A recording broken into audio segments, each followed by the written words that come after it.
Hello, and welcome to Staying Awake. The Breakdown Psychology of Moon Knight. Welcome back to Director's Choice. In the late 1980s, the Moon Knight comics were created. The comics followed the life of Mark Spector and his struggle to live with his dissociative identity disorder. Now in 2022, Marvel has released a series to tell Moon Knight's story. The 6-episode miniseries aired in March 2022, and it received praise for its amazing plot. The series, which in many ways is modeled after the comic book, exposes fans to what life is like for someone with a dissociative identity disorder.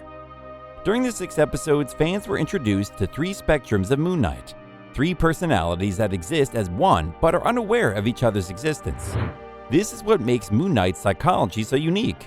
In this video, I will be breaking down Moon Knight's psychology. It's going to be a bit of a wild ride, since there are technically 3 different minds to analyze. So without further ado, let's get to it. Background: Mark Spector, childhood trauma. Mark Spector is a former Marine and mercenary. When he was a child, he and his younger brother Randall went out to play in the woods.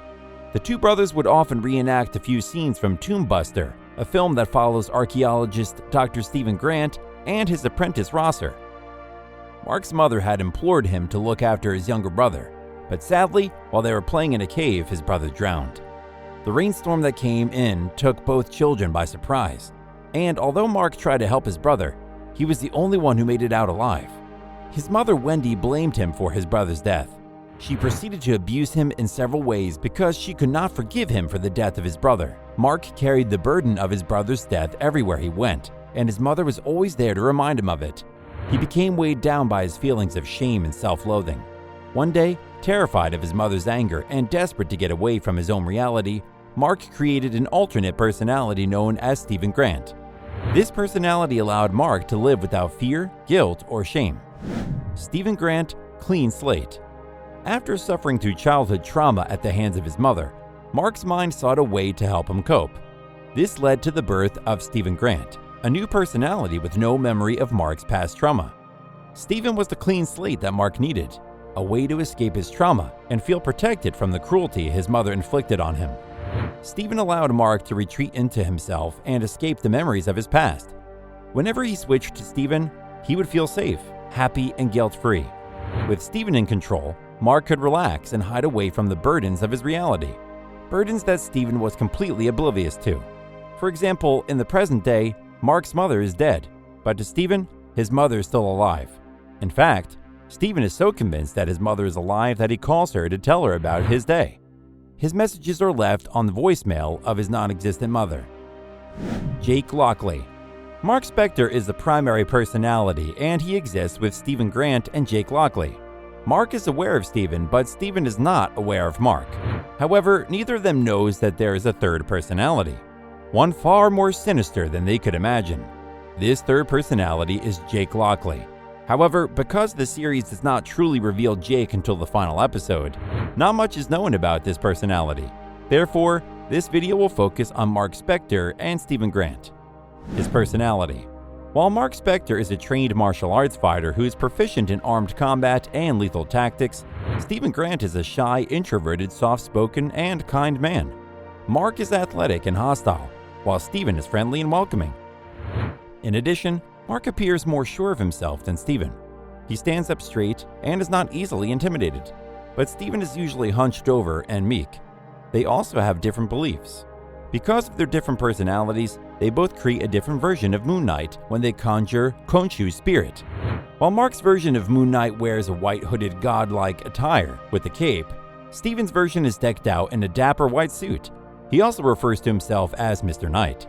Mark is tormented by his past, by the abuse he suffered, and by the sins he has committed. But Stephen lives his life guilt-free.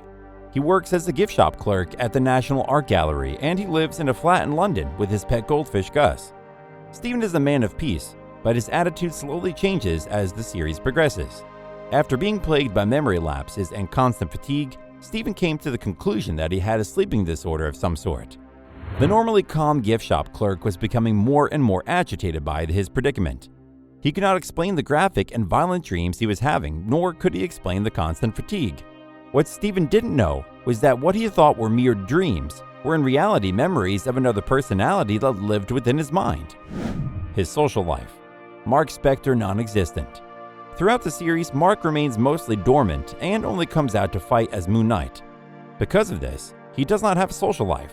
Stephen Grant, recluse.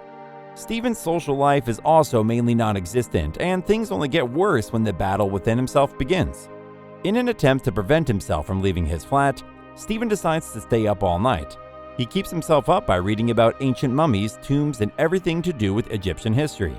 He quickly becomes obsessed with everything he discovers and even spends his days educating museum guests about ancient Egyptian history. He gushes to people about the 9 Egyptian gods who were worshipped long ago. Sadly, Stephen's newfound passion is crushed by his rude, condescending boss, Donna. She is quick to remind him that he is only a gift shop clerk and sends him back to his job. Stephen spends the majority of his time at work, and yet most of his colleagues don't even remember his name. The only one who does is his boss, and all she does is treat him badly. Stephen becomes more and more reserved to the point where he feels invisible. He struggles to fit in wherever he goes, so he ends up having no social life. Stephen slowly became a shadow of himself, and then the once shy but happy clerk became a fatigued, anxious, depressed shell of his former self. His sleep disorder was affecting every area of his life, including his job, social life, and mood. He became more irritable and agitated, and things get even worse when he woke up during one of his dissociative states to find himself in a large field beside a picturesque alpine village. When Stephen wakes up, he feels pain all over, and then he hears a voice in his head telling him he's not supposed to be there. His relationships. Mark Spector, married. Mark is married to Layla El Fowley. They fell in love and got married, but after the death of Mark's mother, they became estranged and Stephen took over Mark's body. Stephen Grant, loner. The people closest to Stephen are simply figments of his imagination, created to give meaning to the many fragments in his memory. He does not remember his childhood, so his mind has created a childhood for him that doesn't exist. Unlike Mark, Stephen believes that his relationship with his mother is loving and kind, which is a far cry from reality. Stephen's only friend is an inanimate street performer who he often confides in. Moon Knight is a complex man for several reasons. He is divided into 3 versions of himself, and these 3 versions not only fight each other, they also fight themselves. So what do you think about Moon Knight? Which personality do you like the most, and do you agree with this personality assessment?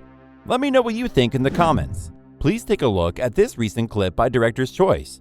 And don't forget to subscribe and click on the notification button so you don't miss an episode.